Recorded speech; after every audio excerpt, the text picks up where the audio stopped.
안녕하세요. K&L 코리아 범덕근. 김고은입니다. 오늘은 저희가 또 약간 이제 심리적인, 요즘에 3월 개학하고 나서 아이들이 맞아요. 조금 이제 또 사회 새로운 환경에 적응하느라고 힘든 시간을 보내는 시기예요. 그래서 지난번에 말씀드린 것처럼 ADHD 뭐 이런 거나 아니면 식장애가 갑자기 또 막 나타나는 아이들도 있고, 그래서 오늘은 이제 그런 과정 중에 하나, 분리불안에 대해서 조금 말씀을 해보려고 합니다. 학교를 안 가려고 그래요 하는 경우가 많아요. 진짜 들어놓는 애들이 생각보다 좀 있거든요. 그래서 이제 이런 경우에는 이제 어떻게 해야 될지 모르겠다 하고 오시는 경우들이 좀 있죠. 지금 딱 그런 때예요. 애들도 변화를 겪는 시기여가지고. 우리가 어느 정도 이게 심각해야 문제가 있다라고 가늠할 수 있을까요? 새 돌이 지나면 분리하는 게 싫지만 분리될 수 있어야 되거든요. 정상적인 분리불안이 있어도 저희는 기본적으로 그럼에도 불구하고 어린이집을 가고 유치원을 가고 학교를 갈 수 있으면은 그냥 정상. 근데 이제 보통 그래서 결국은 못 가게 되면 문제인데, 이게 어떻게 보면은 아이의 기질이 불안이 굉장히 높은 아이들, 새로운 환경에 되게 적응하기 힘든 아이들이 좀 있고요. 치료의 1번은 무조건 보내기. 무조건 보내야 돼요. 이게 학대 정황이 있다든지 문제가 있어서 못 갈 만한 상황이 아니고 다만 분리되는 게 힘들다고 하면은 어떠한 이유에라도 일단 보내서 아이들이 기본적으로 이거는 내 선택이 아니구나, 무슨 일이 있어도 가야 되는구나를 받아들여야 돼요. 이미 사춘기가 지나고 뭔가 2차적인 심리 문제가 있다든지 우울이 심하다든지 친구들하고 학교 폭력을 당했다든지 이런 식의 뭔가 다른 문제들이 있어서 가면은 정말 아이들이 이게 정서가 와해될 정도의 불안을 한다. 그러면 저희가 보통은 그런 정도가 되면은 그냥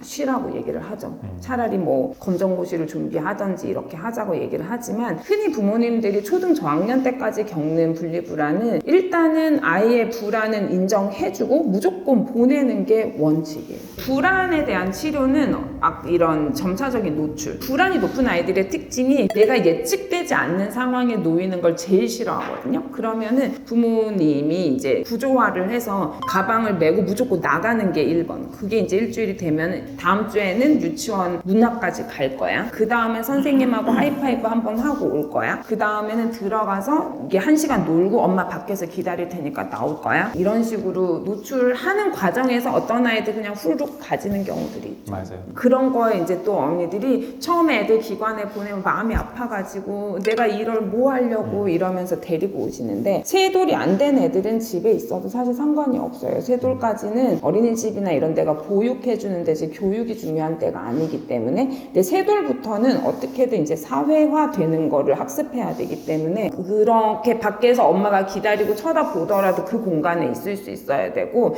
일정 시간이 지나면 울고 어떻게 하더라도 엄마는 가셔야 돼요. 그러면은 이게 어떻게 보면 뭐 딱히 구분할 수는 없겠지만, 이건 절대 안 돼, 이런 행동은 절대 보이면 분리불안을 더 증강시킬 수 있고 더 야기시킬 수 있다, 이런 양육 태도가 있을까요? 안 보내는 거죠.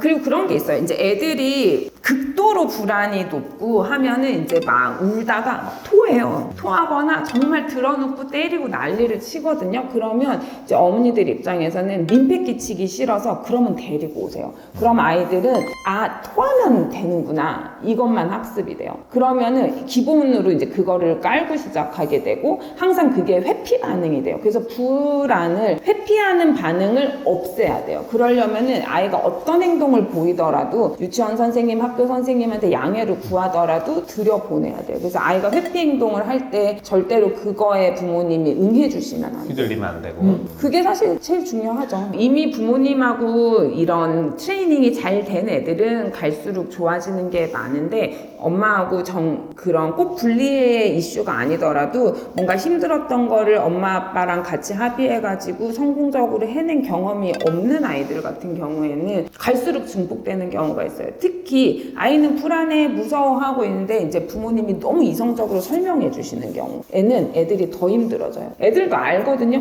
여기 유치원 되게 좋은 데야, 선생님도 되게 좋은 사람이고 봐봐 장난감도 많고 친구들도 있잖아, 또 왜 안 가? 이렇게 되면은 얘 입장에서는 안 가고 싶은 이유를 그만큼 그럼 또 갖고 와요. 엄마도 없잖아. 여기는 불편해. 선생님이 맨날 줄 서라 그래. 뭐 밥도 맛없어. 이런 식으로 그대로 갖고 오거든요. 그래서 불안하다고 정서를 표현할 때는 불안하겠다. 그냥 정서를 인정해 주시면 되는데 그게 애들이 받는 메시지는 네가 틀렸어. 여기 되게 좋은 데야. 네가 잘못된 거야. 그럼 애들은 감정을 표현하면 혼나는구나를 배우게 되고 그러면은 계속 그 문제에 몰입하게 되거든요. 그래서 애가 불안해한다. 그러면 불안하겠다. 힘들겠다. 그럼 안 가면 안 돼? 안 돼. 기본 이걸로 항상 스탠스를 일관성 있게 하셔야죠. 근데 쉽지 않아요. 결국은 이제 우리가 이 분리불안을 성공적으로 잘 해서 사회성을 키워주는 데 목표를 두는 거고 만약에 그게 이제 사실 실패가 된다라고 하면 이거는 저희가 여기서 이렇게 얘기할 수 있는 부분은 아니고 이제 병원에 데리고 오셔서 상담을 통해서 아예 기질도 검사를 하고 그게 중요한 거는 부모님 요인이 되게 커요. 그래서 아이는 막 불안해도요. 부모님이 사실 좀 굳건하시면 애들 의외로 잘 지나가거든요. 근데 아이가 불안하고 힘든 모습이 보이면 부모님의 불안이 증폭이 돼요. 그래서 얘가 징징거리면 엄마가 견디지 못해서 혹은 아빠가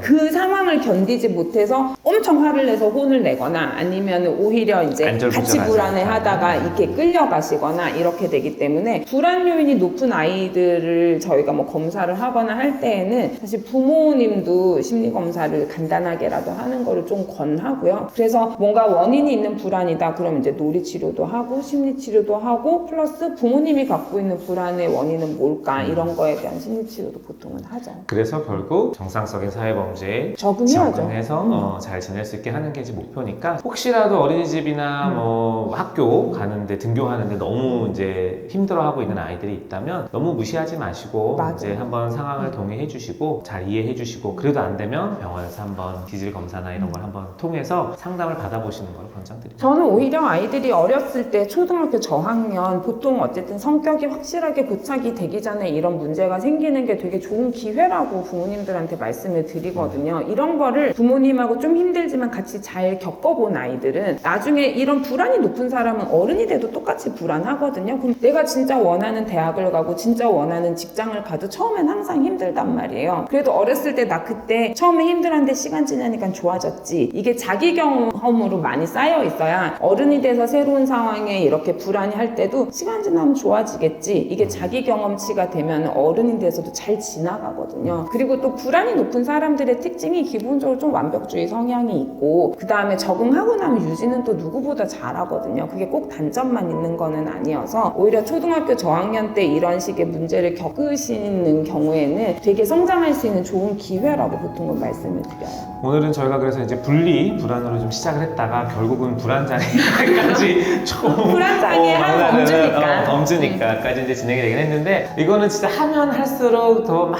이렇게 얘기가 많이 나올 수 있을 것 같은 부분이기는 해요. 그래서 또 다음에 한번 다시 다뤄보기로 하고 궁금하신 거 있거나 하면 또 질문 주시면 저희가 토픽으로 한번 다뤄보겠습니다. 네.